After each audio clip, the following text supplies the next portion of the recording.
come to order. If, please, anyone in attendance, please state your name for the record. Todd Birch, State Apprenticeship Director, Department of Labor.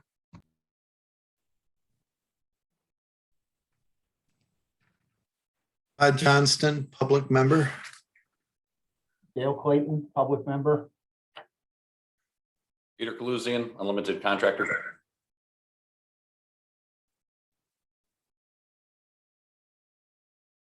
Okay, we'd like to review his minutes.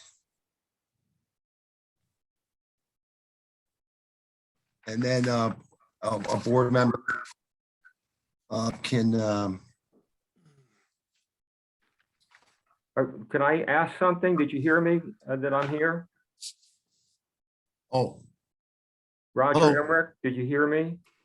yes, we can now. Okay, I'd like at some point during your meeting to say a few things, but I can't get my video. I don't do this very often, but I can't get my picture to show up. So I can see your pictures, but I can't see mine.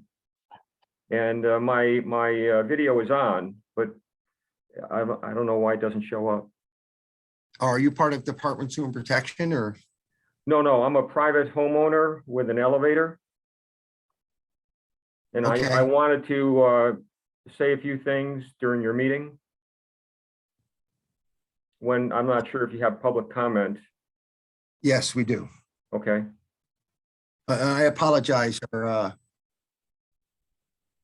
there was a little confusion with our correspondence and stuff, so,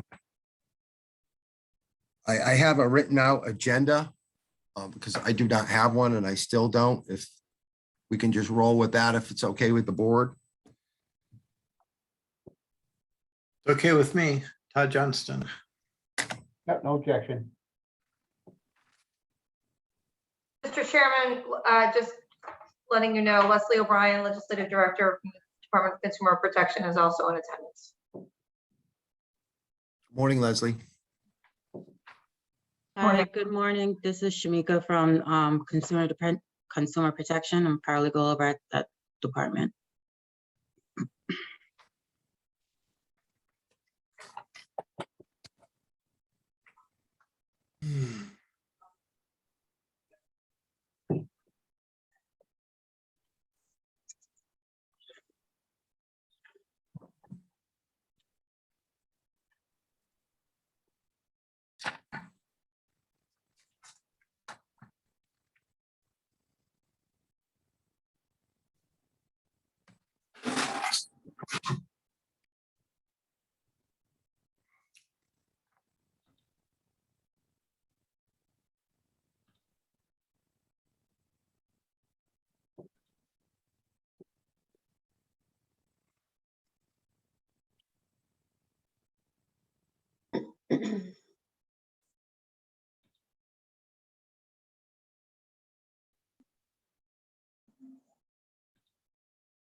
Okay, I do have an agenda now.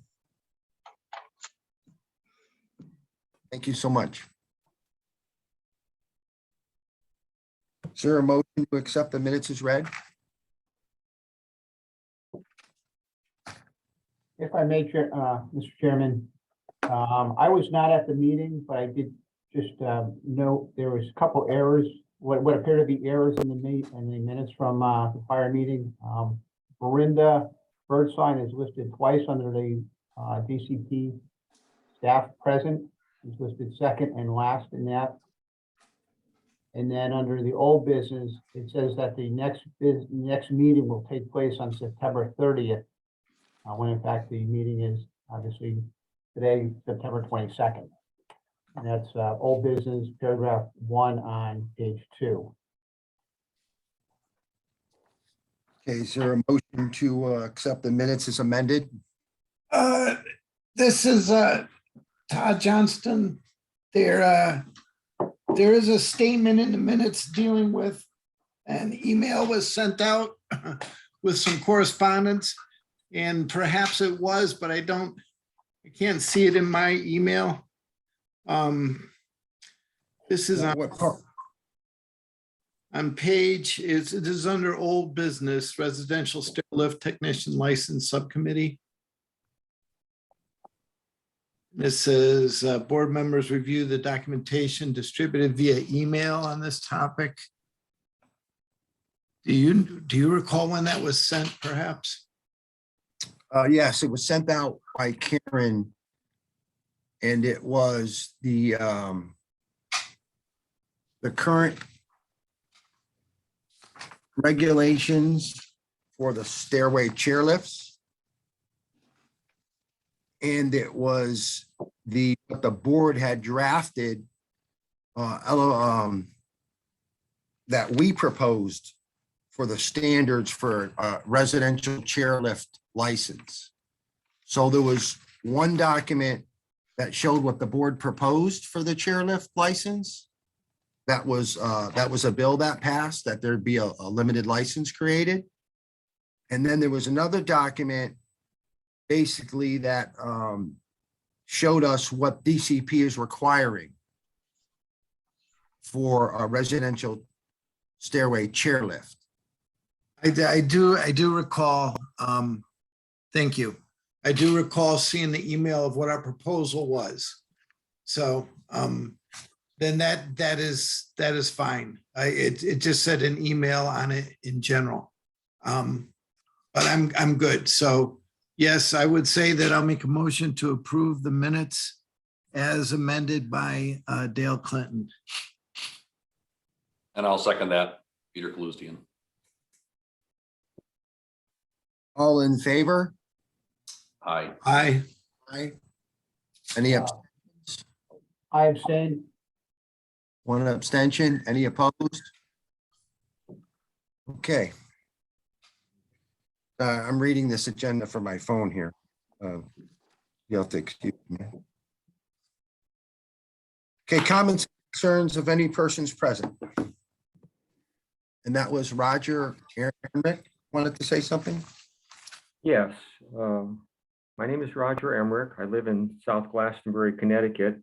And back in 1997, Whitaker, Sean O'Reilly installed a National Wheel Elevator Destiny elevator for me because my mother-in-law was with me. She was very old and she needed an elevator. And it worked okay. And there were, every few years or so, somebody from his company would come out and do a repair, like a sensor or something like that. I never really met him because I was busy working. My wife would be the one who met him. And it was back in 2012, I guess they came out and looked at something. My wife told me typically she was here when they came, and it was typically like a fix a sensor. And she said the first thing they did was they unscrewed the two screws that were the beak when you open the door and allows it to open. And she said they always take those two screws out first.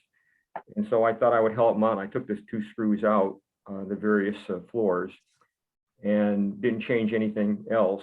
And when the guy came out, I don't know what he did, but a short while after that, I got an email in 2012 saying that it was improper that I had removed these beaks,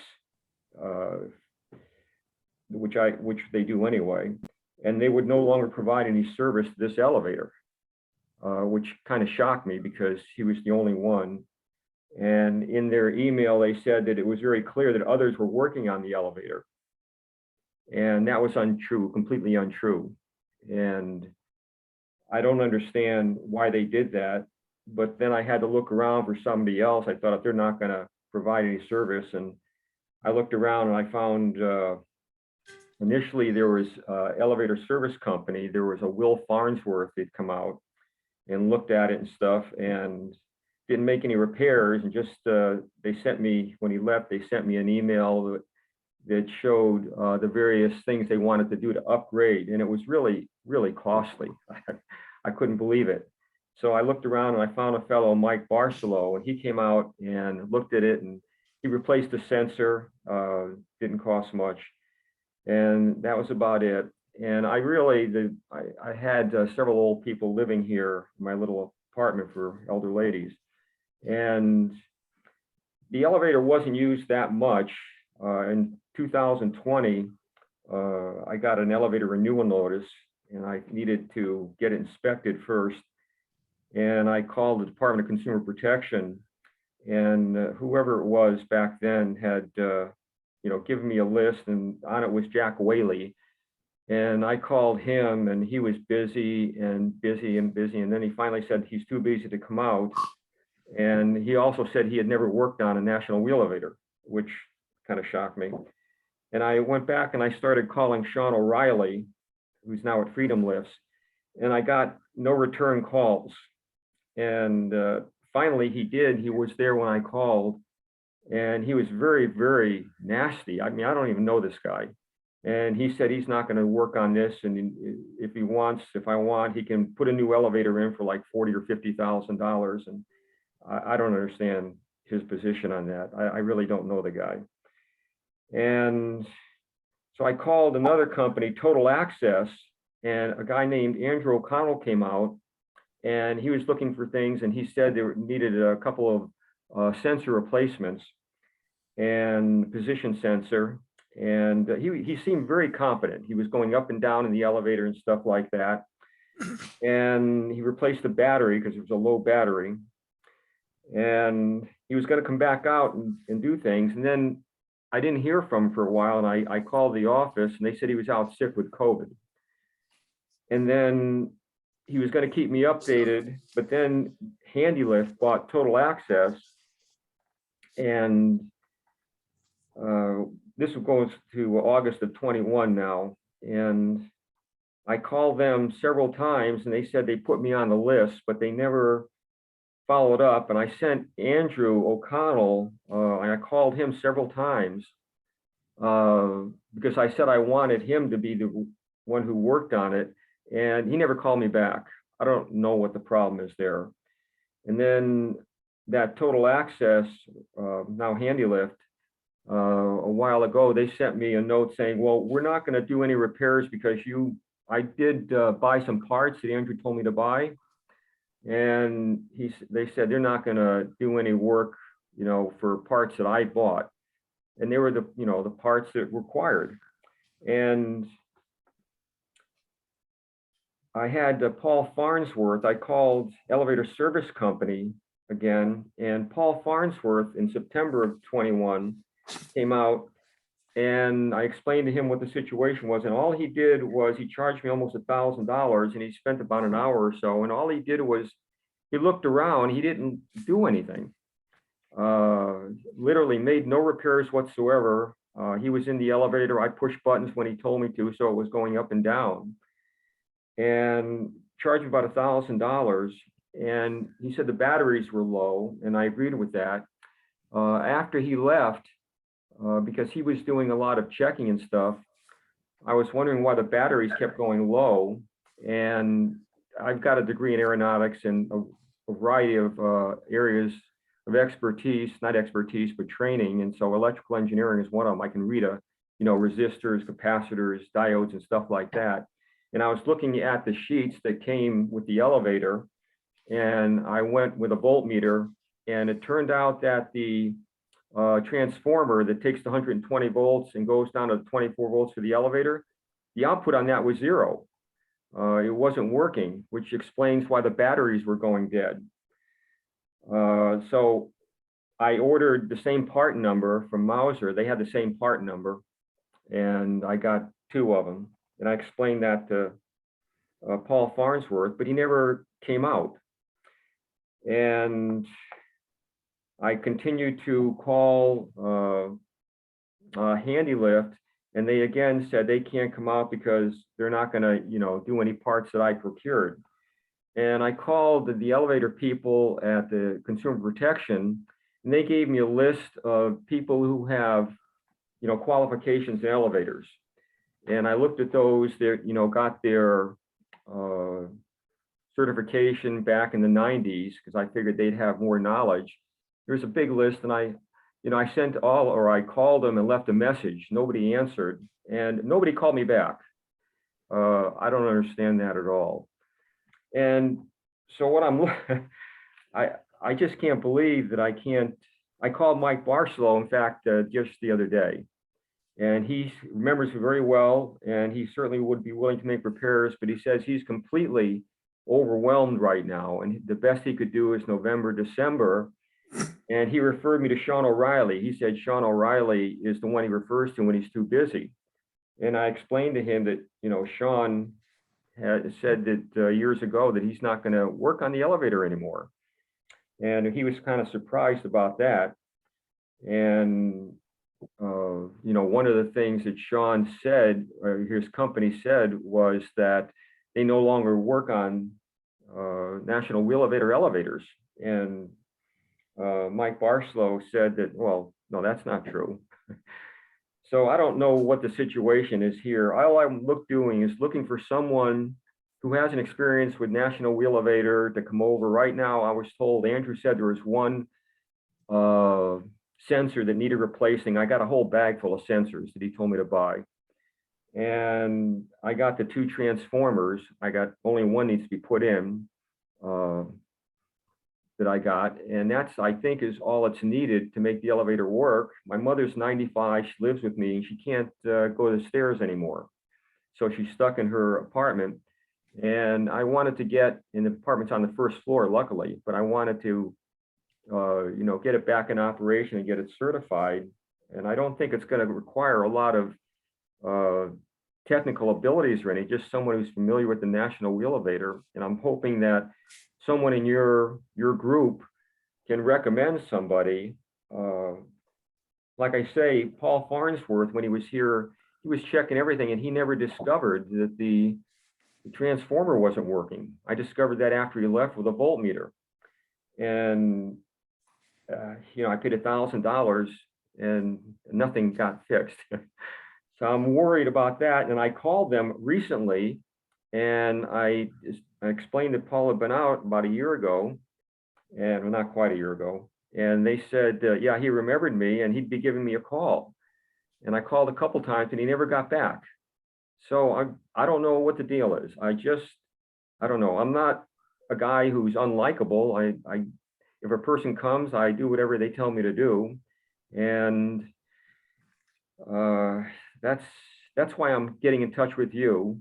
I discovered your site online, and I'm sure you have a knowledge of who you might recommend to do a National Wheel Elevator, and that could be reasonable. Like I say, Mike Barstow seemed, he certainly remembered it, but he's completely booked out for the time being. And Sean O'Reilly has already said that he's not going to work on it, and I don't know what to do. And Okay. the people that I called, again, the people that I called from the list of people of contractors that have R1 and R2 certification, I called and left a message for about a half dozen or more that were back in the 90s that I figure would most likely have knowledge, and they never called back. So that's the situation, and I was hoping that you could accommodate something. I mean, it's not, my mother's fine on the first floor, but she has usually wanted to use the elevator and come up to the second floor for dinner or something. And so I'm just trying to get this resolved at some point. That's all. I'm sorry my video is not working. I don't have a beard or anything. I'm just a normal guy with regular hair and no beard, no long hair or anything. So that's that. Todd, shave your beard. Yeah, right. Yeah. Okay, so basically what you're saying is you first of all,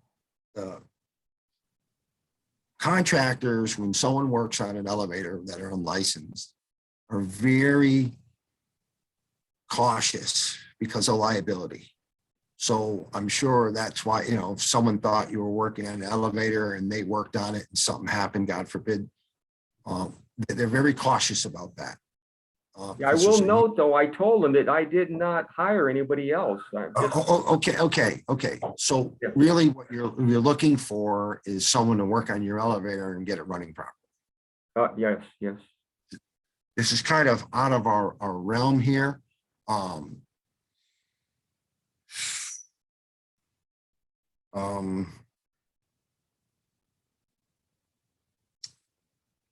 if, I don't know how to answer this question. I can, Maybe as a group, you could all come over and fix it for me. Or maybe not.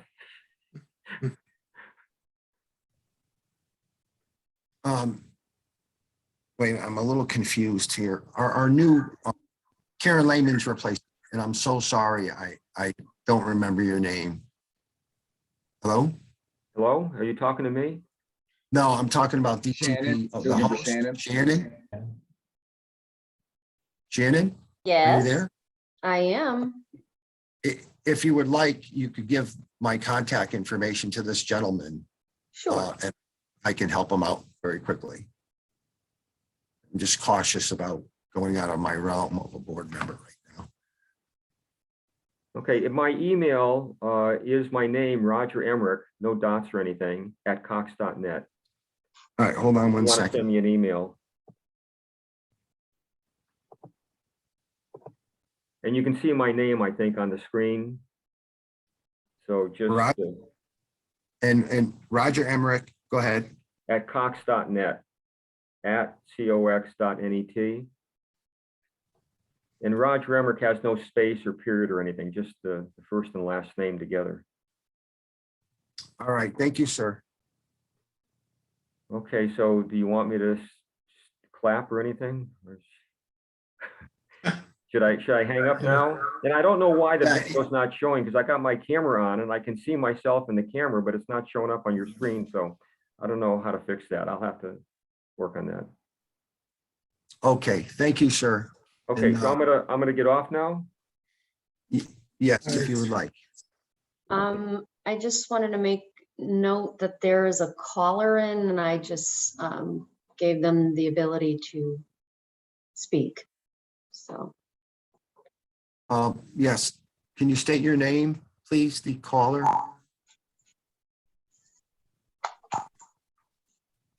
Hello? 203-725 number? They're on mute, Mr. Chairman. I see that. I had unmute, Well, yeah, they have to unmute themselves, I believe. oh, *6. okay, I did that. Correct. Yeah, *6. But I believe, forgot can what- unmute themselves. Okay.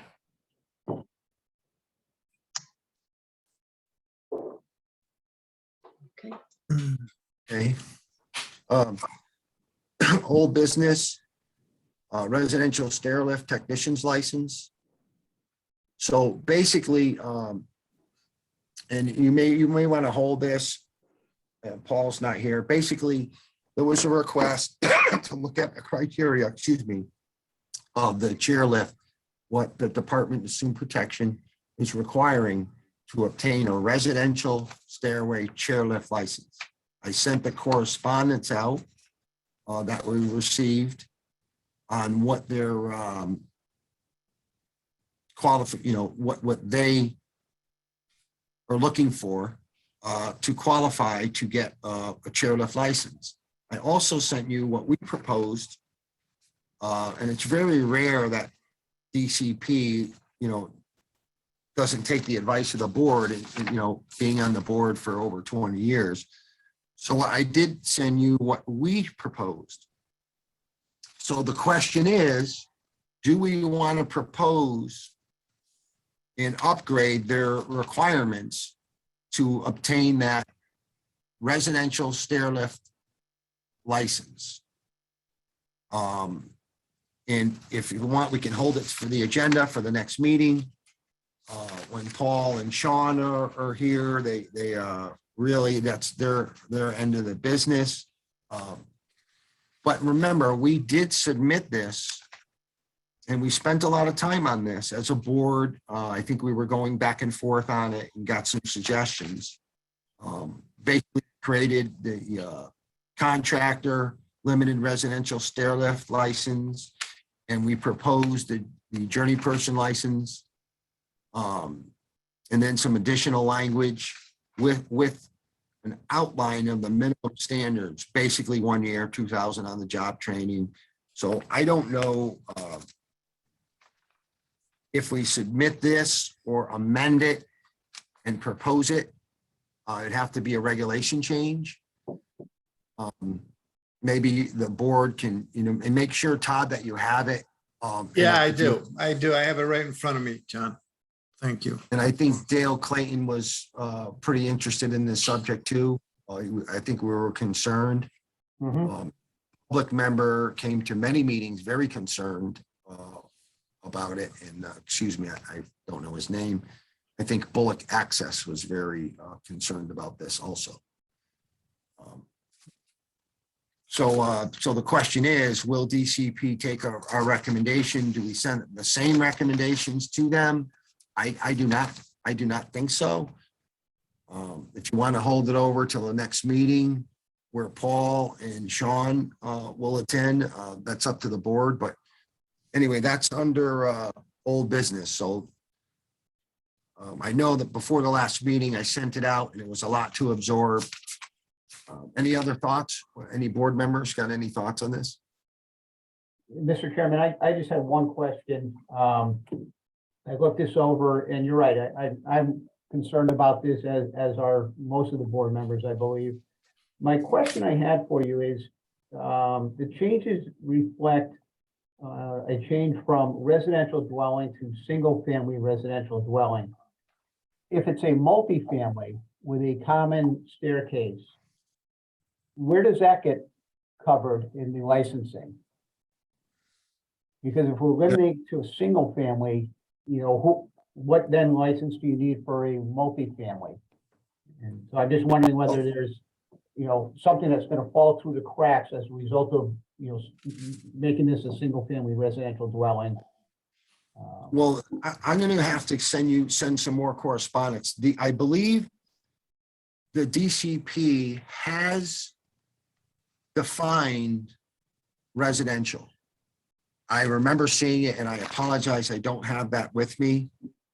I'd have to talk to DCP and I believe they came up with a definition for residential. Okay, If it's a common, then it would not be considered residential. And I don't have their definition, I'm sorry, in my head. This is something we propose and define what residential is. mhm. But I to get their language because they already have it, I believe.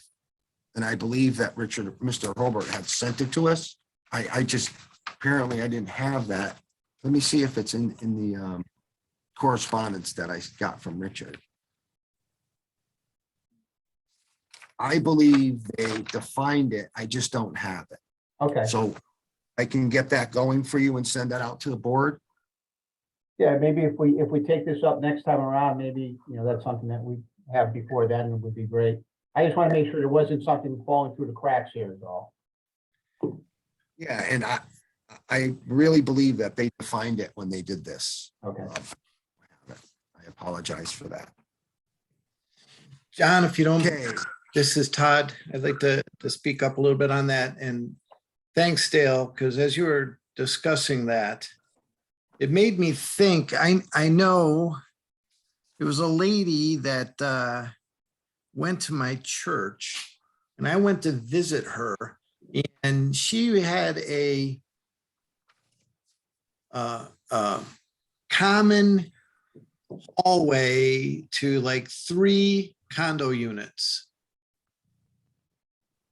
But then there was a staircase down to her unit, which had a stair lift in it.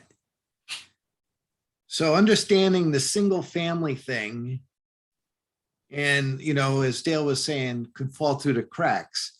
I don't know what kind of person put in that single stair lift. Now, granted, it's going down the staircase just to her unit. But since it's in a common hallway, anybody can go onto that stair lift and use it. Yeah, so I'm pretty sure that would be deemed commercial. Okay, And then okay, R5 and R6 would, R1, R2, R5 and R6 would have to be properly licensed for that. okay. So condo units type of thing is a commercial setup. Right, but Okay. again, the definition that they wrote, I will get for the board. And I believe that they find it. Okay, that's great. Okay, Mr. Okay.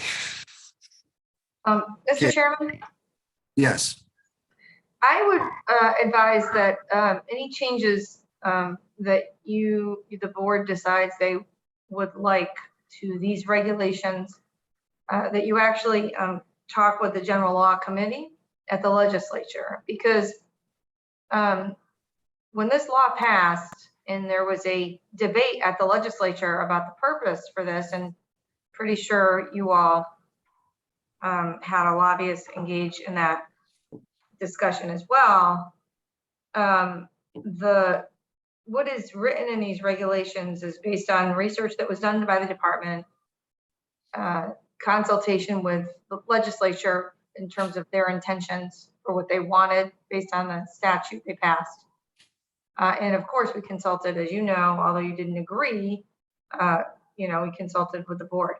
I would recommend that if you're looking to add more requirements to this limited license, that you do so by requesting a statutory change, because we're sort of stuck here based on what we determined the legislative intent was for the passage of that limited license.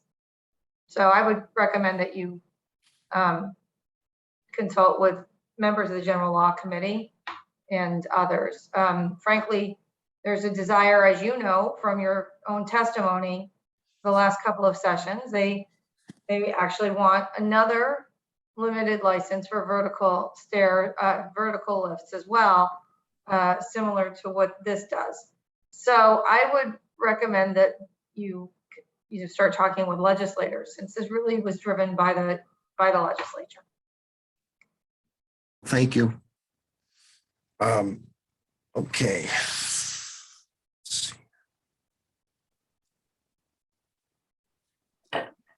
Okay, application report. Oh, wait a minute, 1 second, please. I gotta make sure, yeah, I'm on the agenda. Do we have the application report? Yes.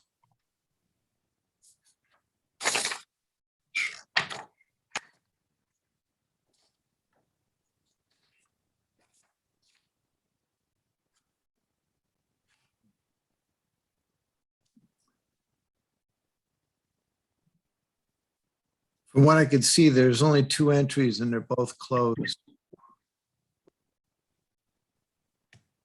Right, so, yeah, there's 2 entries pending. What pending means, being approved or not approved, or waiting for exam results, I don't know.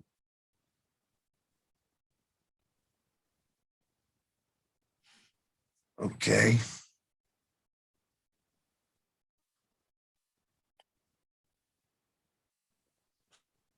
I apologize, guys. I'm trying to, we just got this, Oh, understood. trying to get back to the agenda here.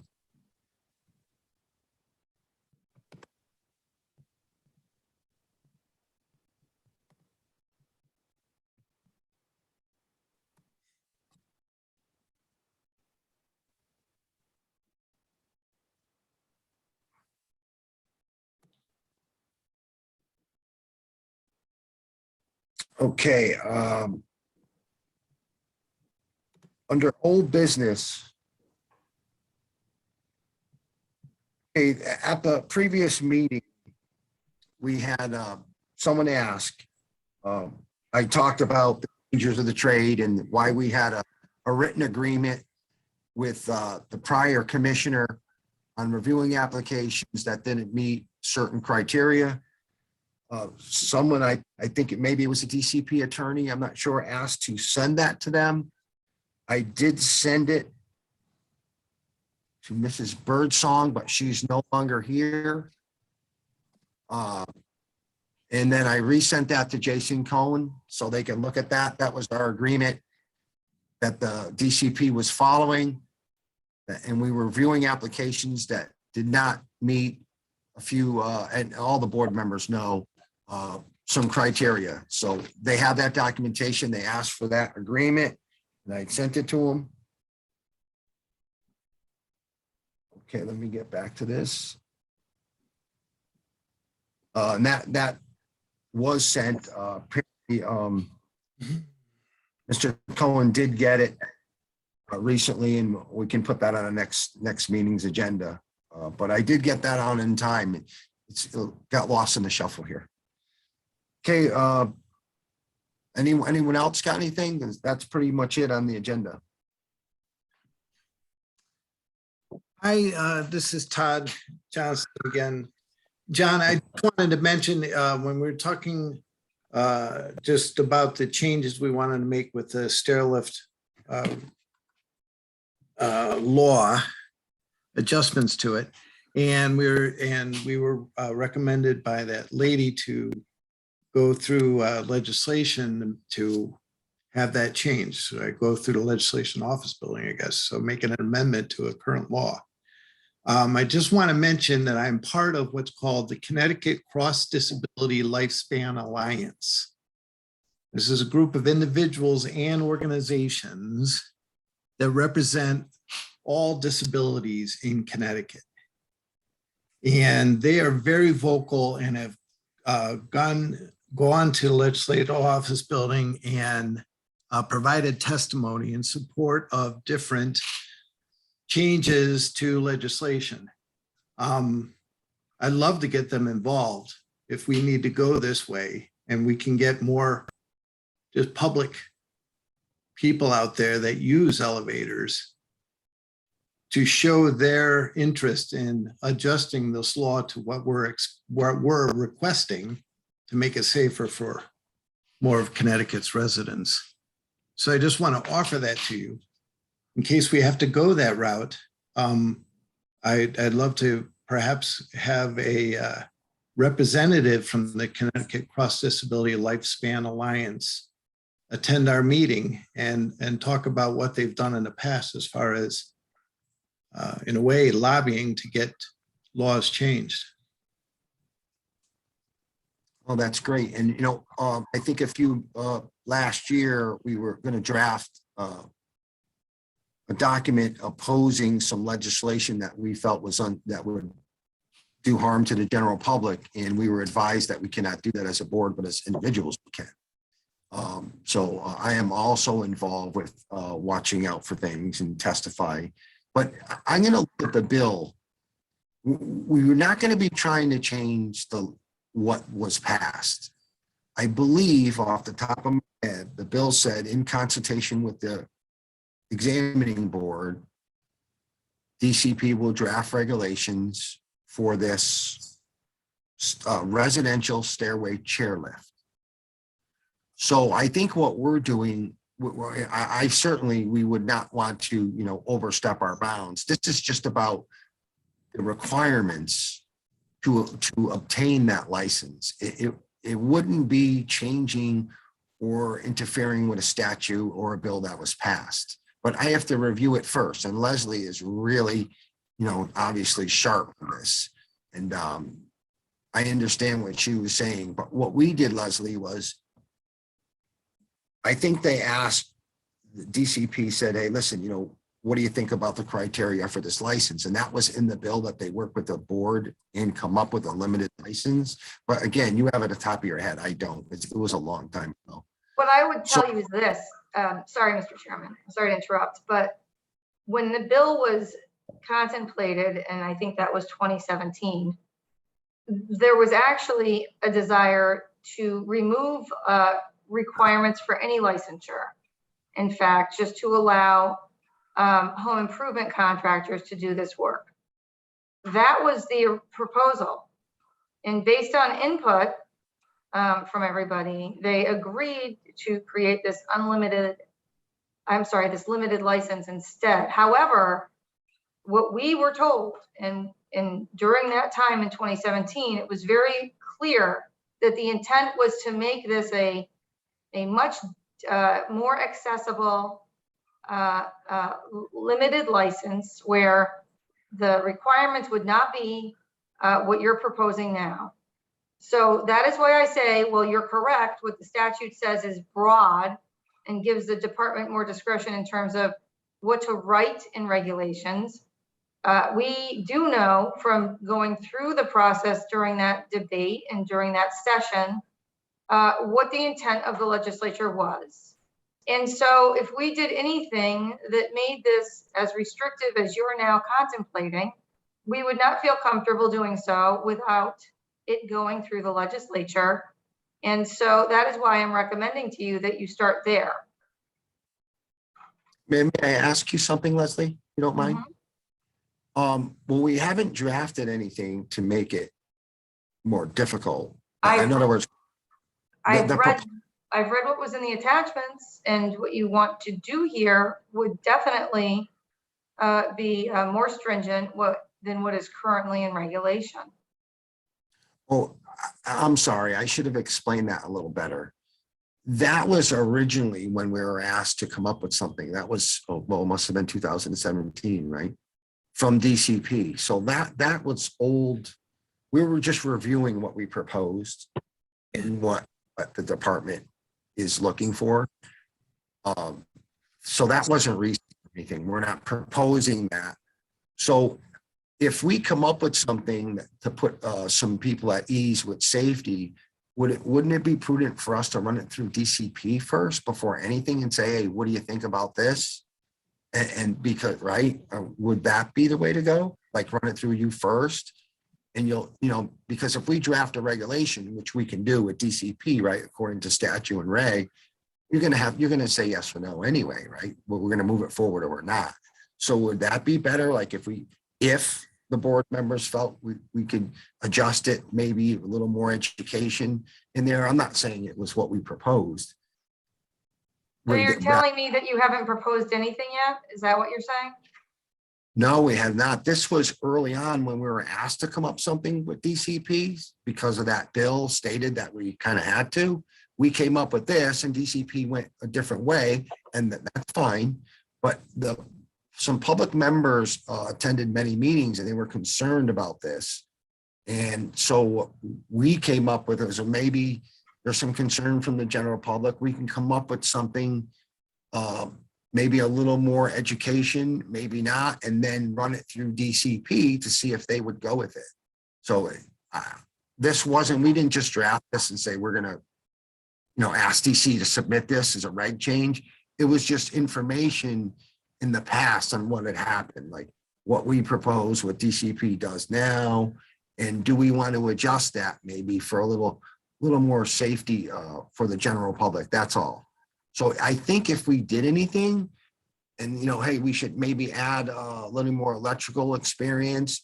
I think, and correct me if I'm wrong with the board, we would run that through DCP and say, do you think this would be a little bit better for us? I don't.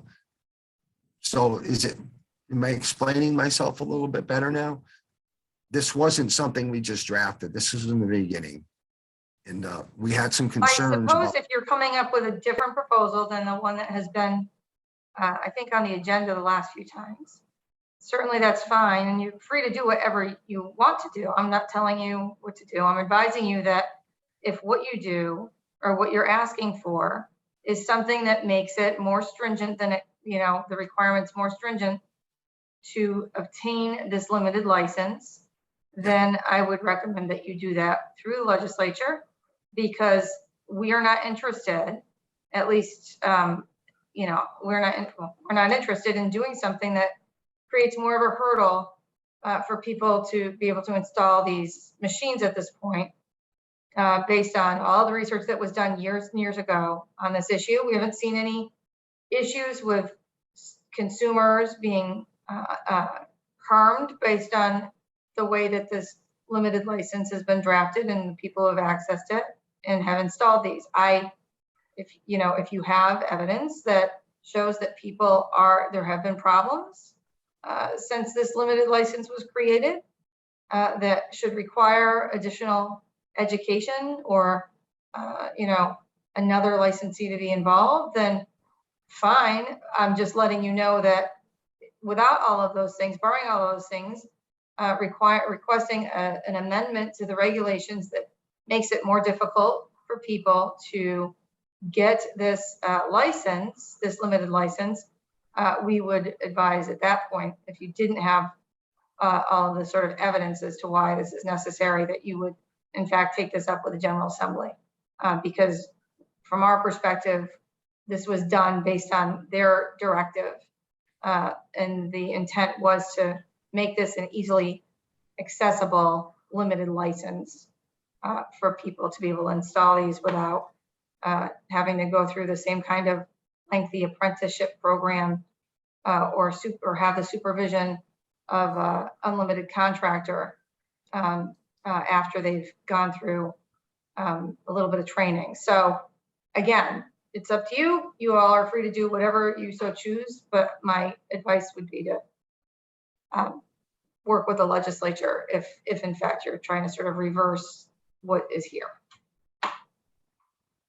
But you would say though, it'd be prudent for us if we wanted to make a few changes, possibly that the board members to run it through you first, right? DCP. I think that because ultimately if we drafted something, You're more than And it- welcome to run it through DCP first. I'm just letting you know that we were likely to recommend that you go to the General Assembly with it. But maybe, who knows? We'll see what you. Yeah.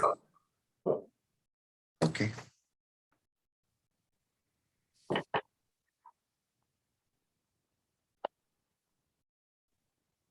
All right. No one has board members have anything to say, or we're done? We're open for adjournment unless you want to speak on something.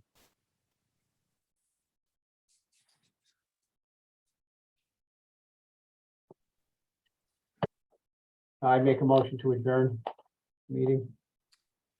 I'll second. Okay. All right. Thank you. And thank you, Shannon, right? Yes, Thank you. You're welcome. Thank you very Yes, Thank you. much. thanks, Shannon, nice to have you on board. Thank you. thank And I you. apologize for not getting that. I couldn't get that document for the agenda, so it was a little off today. No problem. Hey, have a great day, everyone. Everybody have a good day. All Bye-bye. right.